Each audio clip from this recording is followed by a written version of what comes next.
Hey friends, and welcome back to my channel today.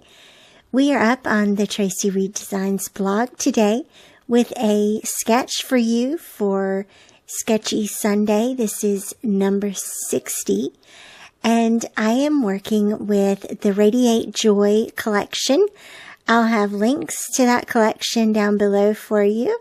And of course, you can find the sketch over on the Traci Reed Design blogs, along with the design team's individual takes on the sketch as well. And so, starting out, let me show you what I have printed out. The elements on the page call for 6 squares. And so I've chosen 3 of the squares to serve as photo blocks. One of them for journaling, as you see here. I've also printed the little photo corners to go behind in different pattern papers. I have 2 pattern paper strips for the center kind of ribbon or middle strip that will back the title. And also I have a journal card that I've repurposed for one of the squares as well. And as I show you each of the elements, you'll also begin seeing the background pattern paper. And the background pattern paper is the wood grain in the collection, and also one of the mixed media paints in the digital kit. And you'll see where I also left the white rectangle squares so that I know where to adhere my photos here.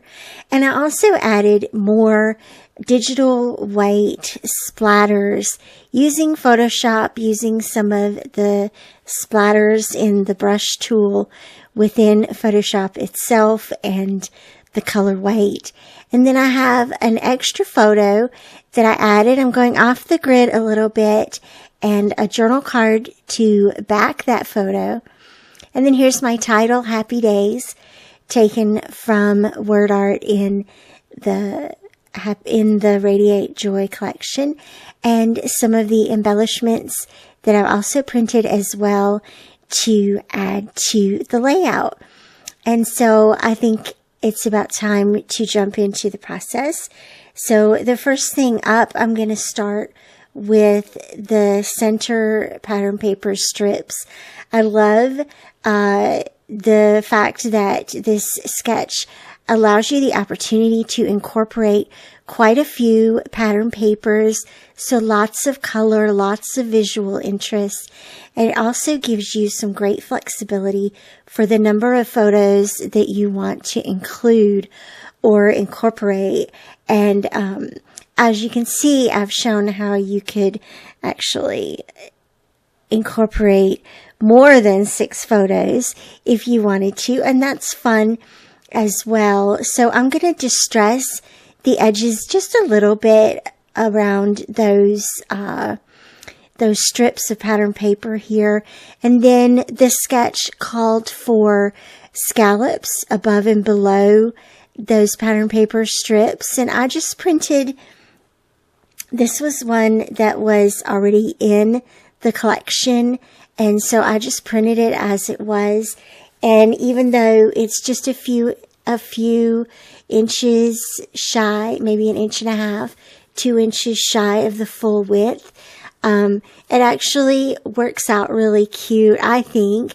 And again, a little bit of visual interest there, and just an opportunity to go off the sketch a little bit and make it your own. So I'm going to now start building the other elements on the page. Again, I mentioned how I printed the white squares around each of the blocks, squares or rectangles around each of the blocks, so that I know where to adhere everything down. And that's the way you do that is in Photoshop. You keep your photo there on the printed page, but you turn the fill off and you add a white stroke. Most pattern papers, I do it in black, but the white seemed to show up a little bit better on the wood grain today. So that's why you see those squares in white. And also, just FYI, there is a Photoshop template for the sketch. So that will give you the exact dimensions of the photo and the other elements, of course. But you could do this even if you don't use Photoshop, of course. You can set your own photo sizes. You could change the grid photo size or the grid sizes of the embellishments, all in good fun to use it for the purpose that you need it for. Another thing I did was there are background pattern papers for the lower left-hand grid that I added some more splotches to using the brown from the wood grain.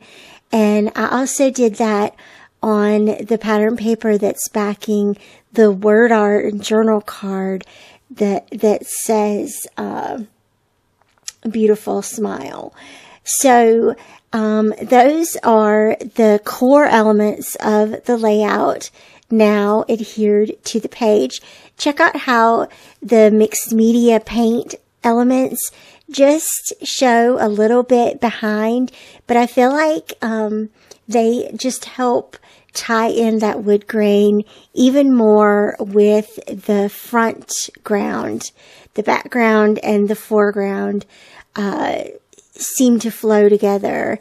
What I'm doing is I decided to angle that photo, that extra photo here is angled just a little bit to create the space for the title. And then to balance that, because I'm still wanting to keep a very strong sense of balance in this layout, I added a little floral cluster and the label talking about prepping for prom here. And because that's what we're doing in the layout. And so then also another little filler grid here, just using another one of the word art pieces, a label with some additional journaling, and two of the little leaf elements in the collection. And then the other miscellaneous pieces here are some little banners and word strips and things just to add a little bit more punch to each photo, to encourage you to park at each of the grids and just take in what you're seeing. And then the last thing I wanted to note was the bulk of my journaling, which is on a journal card that I also repurposed here for the bottom grid. And I hope you will check out the blog post today. Thanks so much for watching, and I will see you back here again real soon. Bye-bye.